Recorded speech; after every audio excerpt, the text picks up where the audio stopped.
Hello दोस्तों, मैं आज आप लोग के बीच जादू की कला का कहानी लेकर आया हूँ। तो कहानी में अंत तक बनी रहिए। कहानी अच्छी लगे तो लाइक, कमेंट और शेयर करना। दुनिया के हर देश में जादूगर पाए जाते हैं। उसमें से कुछ छोटी मोटी कला दिखाकर लोगों का मनोरंजन करके पैसे कमाते हैं, लेकिन कुछ ऐसे भी रहस्यमय जादूगर हैं जो अपने कठिन परिश्रम से काले जादू की शक्ति प्राप्त करते हैं। ऐसी ही घटनाओं से प्रेरित होकर काला जादू कहानी लिखी गई है। एक बहुत प्राचीन खंडर था जिसे काले जादू का केंद्र माना जाता था। जिस किसी को भी जादुई शक्तियाँ सिद्ध करनी होती थी, वह उन्हीं खंडरों में जाकर सिद्धि कर सकता था। कई सालों से लोग उन्हीं खंडरों में जाकर काली सिद्धियाँ प्राप्त किया करते थे। एक बार एक चोर चोरी करके खंडर में आकर छुप जाता है। उसी वक्त एक अघोरी अपनी साधना कर रहे थे। चोर की आहट पाकर अघोरी के ध्यान में बाधा उत्पन्न होती है, जिससे वह क्रोधित हो जाते हैं। अघोरी अपने काले जादू से पल भर में पता लगा लेते हैं कि वह चोर कहाँ छुपा है। चोर को अपने पास बुलाते ही अघोरी उसे चेतावनी देते हुए कहते हैं, तुमने मेरी साधना में विघ्न डाला है, इसकी सज़ा तुम्हें भोगनी पड़ेगी। लेकिन मैं जानना चाहता हूँ कि तुम इस खंडर में क्यों आए हो। तभी चोर अघोरी से कहता है कि मेरे सगे भाई ने मेरी सारी संपत्ति छीन ली है और मुझे घर से बाहर निकाल दिया, इसलिए मैंने रात को उसके घर का सारा कीमती सामान चोरी किया और अपनी जान बचाकर खंडर में आकर छुपा हूँ। तो अब यहाँ पे चोर के पास क्या होता है, ये कहानी में आपको आगे बताया जाएगा। सिद्धि चोर ने कैसे हासिल की, उसे किस प्रकार कठिन तपस्या का सामना करना पड़ा। अघोरी अपनी काली शक्तियों से चोर की बात का अवलोकन कर रहे होते हैं। उन्हें एहसास होता है कि चोर निर्दोष है, उसके साथ धोखा हुआ है। वह चोर को बदला लेने का एक अवसर देना चाहते हैं, इसलिए चोर से कहते हैं, क्या तुम अपना बदला लेना चाहते हो। तभी चोर अघोरी के पैरों में गिर जाता है और कहता है, बाबा, क्या यह संभव है। अघोरी तुरंत पलटकर हाथ उठाकर कहते हैं, देखो, यह खंडहर यहाँ काली शक्तियों का भंडार है। अगर इसका 1% भी तुमने प्राप्त कर लिया तो तुम दुनिया को अपने कदमों में झुका सकते हो, लेकिन इसके लिए कठोर साधना करनी होगी। क्या तुम तैयार हो। चोर के पास दूसरा रास्ता नहीं है, क्योंकि वह बाहर जाएगा तो उसकी जान जाने का खतरा है और खंडर में बिना साधना के रुकने की अनुमति नहीं होगी। तो क्या यहाँ पे चोर साधना के लिए राजी होता है या नहीं होता, और अगर राजी होता है तो वो किस प्रकार से अपनी साधना को संपन्न करता है और वह किस प्रकार से शक्तियाँ और सिद्धियाँ हासिल करता है, ये हम आपको आगे बताएंगे। चोर तुरंत हाँ कर देता है और अघोरी के साथ काला जादू सीखने के लिए तैयार हो जाता है। अघोरी सबसे पहले चोर को एक नया नाम देता है, सोमेश। अघोरी वो चोर को यहाँ पे सोमेश नाम से पुकारने लगता है। चोर अपना नया नाम पाकर खुश होता है। इसके बाद अघोरी सोमेश को खंडर के कुएं में नहाने को कहते हैं, लेकिन उसके लिए कुएं के अंदर रस्सी के सहारे जाना होगा। कुएं के अंदर कई सांपों का भंडार है, लेकिन वह सांप जहरीले नहीं हैं। इस बात की जानकारी उस चोर को नहीं थी और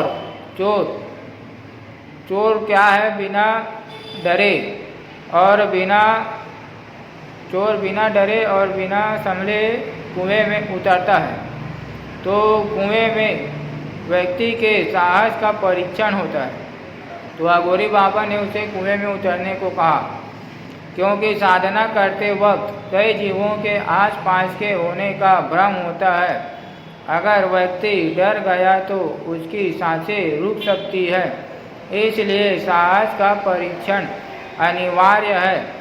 कुएं में उतरने से पहले सोमेश को सांपों के बारे में कोई जानकारी नहीं थी। सोमेश रस्सी को पकड़कर धीरे धीरे कुएं के अंदर उतरने लगता है। सोमेश कुएं के आधी दूर तक पहुंचा ही था कि एक बहुत ही विशाल सांप पेड़ की जड़ से लटका होता है। कुएं में घनघोर अंधेरा था, जिसकी वजह से सोमेश की नज़र सांप पर नहीं पड़ी। अब सोमेश कुएं में उतरने के बाद वहां से जिंदा बचकर वापस आता है या नहीं, या सांपों ने उसको मार दिया, या वह कुएं के अंदर डूब गया, यह कहानी का सस्पेंस है। तो यहाँ पे कहानी में अंत तक बने रहिए। सोमेश सांप से बिना डरे नीचे उतर जाता है। कुएं के पानी के करीब पहुँचते ही उसके गले में एक सांप धीरे से चढ़ जाता है। सोमेश को सांप की वजह से गुदगुदी होने लगती है। जैसे ही वह अपने गले में हाथ लगाता है, उसे पता चलता है कि यह कोई सांप है। सोमेश का हाथ तुरंत रस्सी से छूट जाता है और वह कुएं के पानी में जा गिरता है।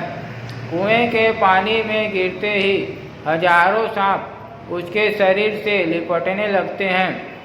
सोमेश डर की वजह से चिल्लाने लगता है। तभी ऊपर से अघोरी की आवाज़ आती है, यह तो केवल पहली सीढ़ी है जिससे तुम घबरा गए, अभी तो बहुत सी परीक्षाएं होगी। अघोरी की बात सुनते ही सोमेश को हिम्मत आती है। उसे समझ में आ जाता है कि यह सांप उसे नुकसान नहीं पहुंचाएंगे, वरना अघोरी उसे नीचे कभी नहीं आने देता। अब यहाँ पे अघोरी उसको उसके साहस और परीक्षा में पास हो जाता है। उसके बाद उसका नेक्स्ट लेवल चालू होता है तंत्र सिद्धि प्राप्त करने का। तो हम कहानी में आपको आगे ले जाते हैं। वह अपने आप को शांत करता है और कुएं के पानी में डुबकी लगाकर रस्सी के सहारे ऊपर आने लगता है। ऊपर आते समय कई सांप उसके जिस्म से होकर गुजरते रहते हैं, लेकिन वह शांति से ऊपर चढ़ता जाता है। ऊपर आते ही अघोरी उसे आशीर्वाद देते हुए कहते हैं, तुमने पहले चरण में सफलता प्राप्त की, अब तुम्हें केवल दूसरा चरण पास करना है, जिसके लिए एक दिन और एक रात आंखें बंद करके ध्यान करना होगा। साधना के दौरान तुम एक अलग ही दुनिया में प्रवेश कर जाओगे, जहां हर पल तुम्हें कई खतरे दिखाई देंगे, लेकिन वास्तविकता में वह माया जाल होगा। खंडहर में प्रवेश करने के बाद अब चोर के साथ आगे क्या होता है, वह कैसे सिद्धि हासिल करता है, वो हम आपको कहानी में बताएंगे। तो कहानी में अंत तक बने। सोमेश उत्साहित होकर कहता है, सांपों की तरह ना बाबा। अघोरी ऊंचे स्वर में कहते हैं, सावधान, कुएं में तो सिर्फ तुम बेहोश हो सकते थे, क्योंकि सांप जहरीले नहीं थे, लेकिन ध्यान के दौरान यदि तुम दहशत में आ गए तो तुम्हारी धड़कनें भी रुक सकती है। यह कोई आम साधना नहीं है। इस साधना की वजह से हम अपने इच्छा अनुरूप कोई भी कार्य कर सकते हैं। सोमेश को अघोरी की बात से रास्ते की उलझन का पता चल जाता है, लेकिन उसने पहले चरण में सफलता प्राप्त की थी, जिससे उसका मनोबल बढ़ चुका था। तो यहाँ पे वह पहली परीक्षा पास कर लेता है, तो वह बहुत उत्साहित होता है। तो दूसरे चरण के लिए अब हम आपको वीडियो में कहानी में बताएंगे। अब वह काले जादू के दूसरे चरण के लिए एक आसन में बैठ जाता है और अघोरी के दिए हुए मंत्रों का उच्चारण करने लगता है। सोमेश धीरे धीरे शून्य हो जाता है, उसकी सांसों की गति धीमी हो जाती है और इसके माथे में एक दिव्य रोशनी दिखाई देती है। अगले ही पल सोमेश अलग ही दुनिया में प्रवेश कर जाता है। यहाँ दैत्याकार जीव दिखाई देते हैं। इतने बड़े बड़े पक्षी कि बड़े से बड़े हाथी को भी अपने पंजों में दबाकर ले जाए। सोमेश साधना की वजह से अवचेतन मन में भी चेतन अवस्था में रहता है। वह धीरे धीरे आगे बढ़ता है। उसे एक पेड़ के ऊपर छोटा सा घर बना दिखाई देता है। वह पेड़ की डाल की सहारे लटक कर ऊपर चढ़ जाता है। अब यहाँ पे चोर जो सोमेश है वो पेड़ में जाने के बाद उसके पास क्या घटना होती है यह हम आपको कहानी में बताएंगे। तो घर के अंदर बहुत ही स्वादिष्ट खाना रखा होता है, जिसे देखते ही सोमेश के मुंह में पानी आ जाता है। वह खाना खाने बैठ जाता है, लेकिन जैसे ही वह पहला निवाला अपने मुंह में डालता है, खाना उसके गले में फंस जाता है। वह गले से खाना निकालने के लिए छटपटाने लगता है। वह भागते हुए पेड़ के ऊपर से कूद जाता है। तभी उसे अचानक याद आता है कि यह तो माया जाल है, मुझे बिना घबराए यह तकलीफ सहनी पड़ेगी। वह गले के दर्द को सहते हुए आगे बढ़ता है। उसे एक नदी दिखाई देती है। उसके गले में खाना फंसा हुआ था, इसलिए वह दौड़कर नदी में पानी पीने के लिए कूद जाता है। लेकिन जैसे ही वह नदी के अंदर प्रवेश करता है, खूंखार मगरमच्छ उसे चारों तरफ से घेर लेते हैं।